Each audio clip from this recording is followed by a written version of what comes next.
Pelo fato de Roma estar estabelecida entre 7 colinas, Samuel Ramos acredita que a profecia de Apocalipse, capítulo 17, é voltado para este assunto. Mas o pastor Vanderlei Dornelles, ele dá uma super aula e diz que a profecia é entendida de forma histórica e não de forma futurista. Acompanhe aí esta mensagem, fica até o final e eu vou deixar o link da mensagem completa aqui na descrição. Que Deus ele te abençoe de forma especial, tá bom? O que é que não está na profecia de Apocalipse 17? O Egito, a Assíria, a Medopérsia, a Grécia. Queridos, estes impérios, grandes impérios mundiais, não estão na profecia do capítulo 17. Porque João viveu no tempo do Império Romano, portanto, dos dias do poder reinante, dos dias do profeta para frente. Por isso, esta profecia diz respeito ao tempo do fim. Ao tempo do fim. Abra sua Bíblia, no capítulo 17 de Apocalipse. Todos nós já sabemos que um erro leva facilmente para outro erro. Um pecado traz consigo outros pecados. Estou introduzindo esta mensagem hoje afirmando que a rejeição de uma verdade conduzirá à rejeição de outras verdades. Quando nós rejeitamos uma verdade clara e convincente, como essa de Apocalipse capítulo 17, verso 9, o que diz esta profecia de Apocalipse 17, verso 9? Aqui não existe mistério, aqui é claro, porque diz assim, aqui há sentido, quem tem sabedoria, as 7 cabeças são 7 montes, sobre os quais a mulher está assentada. Qual é o mistério que existe aqui? Queridos, essa é uma declaração clara, objetiva, que podemos dizer é irrefutável, porque a maior igreja do mundo, a igreja de Roma, ela tem a sua sede na cidade dos 7 montes. Os próprios jesuítas, na Bíblia, Jerusalém, eles reconhecem que os 7 montes mencionados aqui, em Apocalipse 17, verso 9, está se referindo à cidade de Roma. Portanto, meus queridos, hoje nós vamos estudar a partir do verso 9 em diante. A cidade dos 7 montes é Roma, historicamente reconhecida por todos os historiadores antigos e também modernos. A mulher está sentada sobre os 7 montes. A mulher é a igreja mundial romana que domina sobre os reis da terra. Ela está sentada sobre os 7 montes de Roma. Qual é a dificuldade para entender e aceitar esta verdade profética, esta verdade presente? Infelizmente, a maioria dos teólogos adventistas rejeita a interpretação dada pelo próprio anjo para João, dizendo, não foi o pastor Samuel que falou isto, foi o anjo que disse para João, João, estas 7 cabeças da besta que carrega a mulher, estas 7 cabeças representam os 7 montes onde a mulher está sentada. Foi a apostasia que levou a igreja primitiva a procurar o auxílio do governo civil.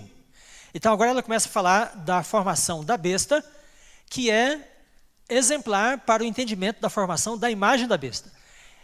Então foi a apostasia que levou a igreja primitiva a procurar o auxílio do governo civil, buscar os reis, né? E isto preparou o caminho para o desenvolvimento do papado, a besta. Sim, a apostasia na igreja protestante preparará o caminho para a imagem da besta.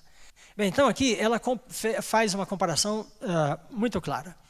A igreja cristã decaiu na obediência à palavra de Deus, perdeu sua relevância no Império Romano, segundo, terceiro, quarto século. E então esta igreja que perdeu sua relevância, seu poder no Império Romano, buscou o Império, né, para que, associada a ele, ela conseguisse ter relevância novamente. Ela diz, o enfraquecimento da igreja na América, que vai fazer com que ela busque, de novo, né, a igreja cristã na América, busque poder civil para retomar a sua importância. Muito bem. No outro texto ela fala assim, no próprio ato de impor um dever religioso por meio do poder secular, formariam as igrejas mesmas uma imagem à besta. Bem, então chamo sua atenção para esse texto aí. Ela diz que a imagem da besta é formada pela besta de 2 chifres. Depois ela diz que os Estados Unidos formam a imagem da besta. Mas agora ela está dizendo que quem forma a imagem da besta? As igrejas. Então ela está aplicando aqui a imagem da besta como um símbolo para as próprias igrejas. E aí nós fechamos aquele ponto, né, em que eu me referi às ações do falso profeta. Daí a obrigatoriedade da guarda do domingo nos Estados Unidos equivaler a impor a adoração à besta e à sua imagem. A imagem da besta representa a forma de protestantismo apóstata que se desenvolverá quando as igrejas protestantes buscarem o auxílio do poder civil para a imposição de seus dogmas.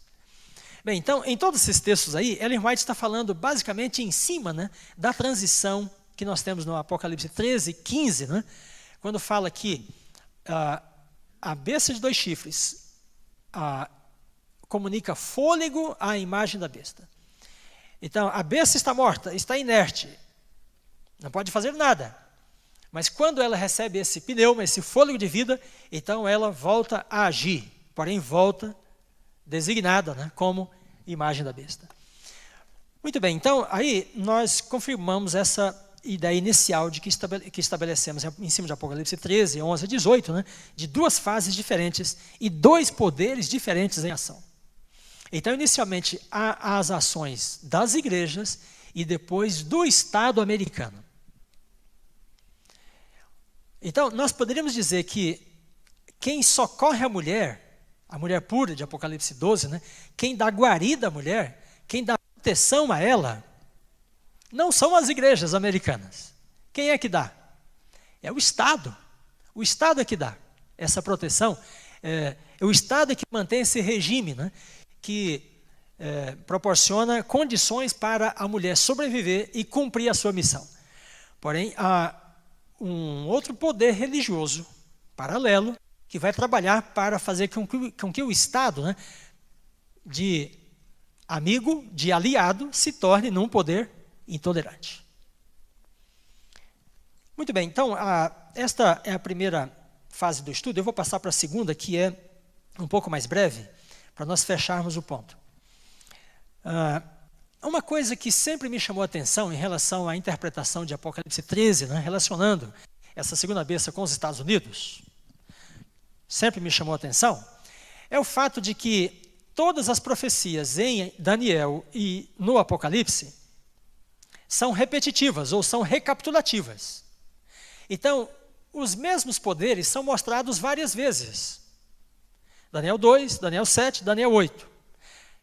As igrejas, os selos, as trombetas. Porém, há um elemento, né, nas profecias do Apocalipse que nós só o enxergamos em uma visão. E isto seria uma maneira assim, diferente, né, de estudar o Apocalipse, porque o Apocalipse é marcado por essa característica da recapitulação. Todos os poderes são mostrados várias vezes. Porém, nós só enxergamos os Estados Unidos em Apocalipse 13. Em certa ocasião, eu trabalhando em cima de Apocalipse 17, um colega falou assim, não, mas nós já temos os Estados Unidos em Apocalipse 13. Você não precisa encontrá-lo mais em Apocalipse 17. Aí eu disse, mas você também já tem o papado em Apocalipse 13, por que você quer encontrá-lo de novo em Apocalipse 17? Por que nós encontramos de novo? Porque esta é a característica da profecia apocalíptica. Ela recapitula para dar pistas, né, para você conseguir interpretar e no ponto de forma correta. Então, eu quero endossar esse ponto aqui, quer dizer, quero dar bastante fundamento a ele, e há alguns autores que o sustentam. William Johnson e Eckhart Miller, 2 teólogos adventistas, insistem, né, em que as profecias apocalípticas mostram os mesmos poderes atuando no mesmo período de tempo, mas de perspectivas diferentes. Então, por isso, Daniel 2, Daniel 7, Daniel 8, né, igrejas, selos e trombetas.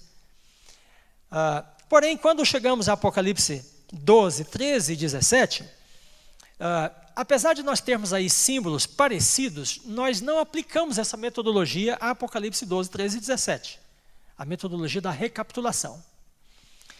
E eu quero insistir nela nesse estudo. Então, veja, Larondel diz, as 7 cabeças e os 10 chifres estabelecem paralelos evidentes entre essas visões.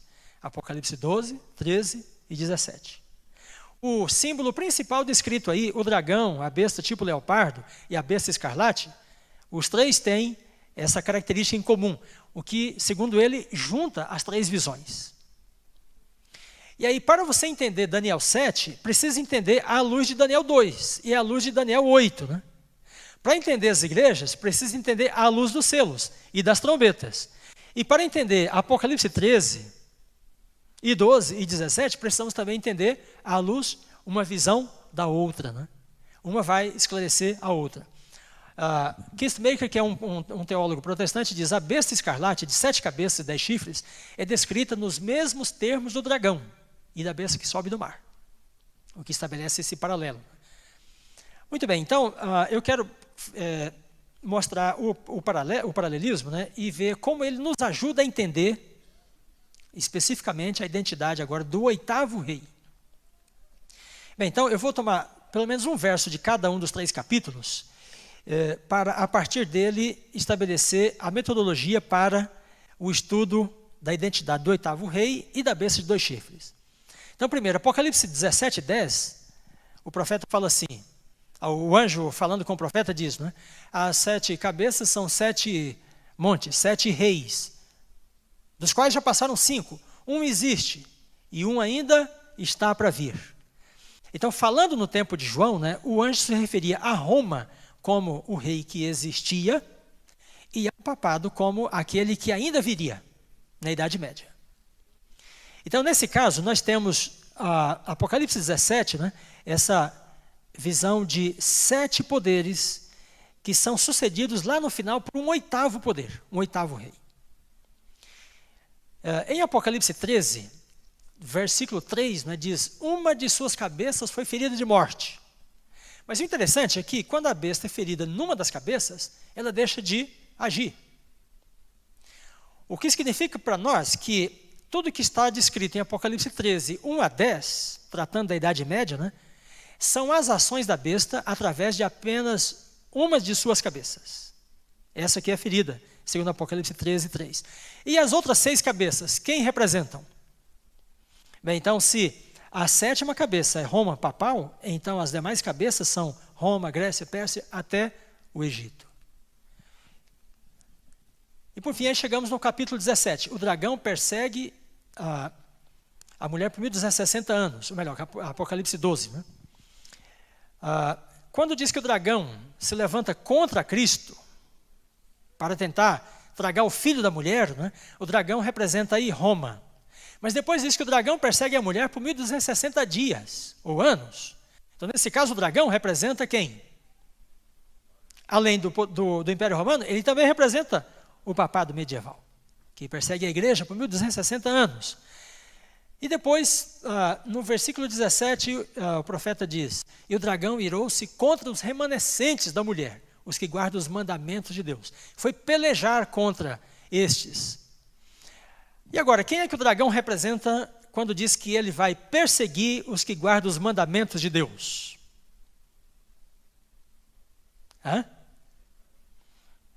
Quem é que vai desencadear, né? Qual é o poder que vai desencadear a crise final com a perseguição aos que guardam os mandamentos de Deus? Os Estados Unidos. Quando fala de perseguição aí em Apocalipse 12, 17, não é o dragão tentando as pessoas a pecar. Ele está falando da peleja, da guerra, né? Por causa do sábado, por causa dos mandamentos de Deus. Então, o remanescente que guarda os mandamentos é antagonizado pelo dragão. Nesse caso, o dragão representa quem também? Os Estados Unidos. Então, se ele tem 7 cabeças e ele perseguiu a Cristo, ele persegue a mulher por 1260 anos, e ele persegue o remanescente nos últimos dias, então o dragão também representa todos esses poderes, assim como as 2 bestas. Muito bem, então nós estamos chegando aqui ao ponto crucial. Veja, se os Estados Unidos estão indicados em Apocalipse 12, né, como um poder que dá suporte para a mulher, mas que depois persegue a mulher, e aí chegamos em Apocalipse 13 e encontramos a 2ª besta, que persegue, né, os que não têm a marca da besta. E depois no 17, o 8º rei, que peleja também contra os eleitos e fiéis. Então nós temos aí um paralelo entre as 3 visões, de forma que o remanescente que guarda os mandamentos é o mesmo grupo que não tem a marca da besta, do capítulo 13. E é o mesmo grupo eleitos e fiéis, né? O grupo dos eleitos e fiéis, em Apocalipse 17. E, portanto, se é os Estados Unidos que vão antagonizar os que não têm a marca da besta, em Apocalipse 13, quem é que persegue o grupo que guarda os mandamentos em Apocalipse 12? O mesmo poder. E quem é que vai perseguir os eleitos e fiéis, segundo Apocalipse 17? O mesmo poder. Então, nós temos aí, portanto, 3 visões paralelas, em que os mesmos poderes são representados mais de uma vez. E aí, nesse caso, então, nós temos a entidade América ou Estados Unidos, né, representado 3 vezes também nas profecias. Apocalipse 12, 17, Apocalipse 13, 11 a 18, e depois no chamado oitavo rei, em Apocalipse 17. Então, aí nesse caso, nós chegamos, nós fechamos o ponto com aquilo que é a característica da profecia apocalíptica. As mesmas entidades são mostradas várias vezes, a partir de perspectivas diferentes. Bem, o que você pensa acerca desse ponto? Vou finalizar com essas duas telas. Primeiro, Apocalipse 13. Olha, eu vou fortalecer ainda mais o paralelo entre 13 e 17. Há 8 elementos. Há uma besta de 7 cabeças e há uma segunda besta. E a segunda besta age em consonância, com a primeira. E em Apocalipse 17, nós também temos 8 elementos. E o anjo fala, a besta tem 7 cabeças. E são 7 reis. Mas ele fala assim, mas também ela é um 8º rei. E procede do 7. Então, quem seria o 8º, a partir dessa comparação entre o 13 e o 17? Bem, o 8º está em paralelo, com a besta de 2 chifres.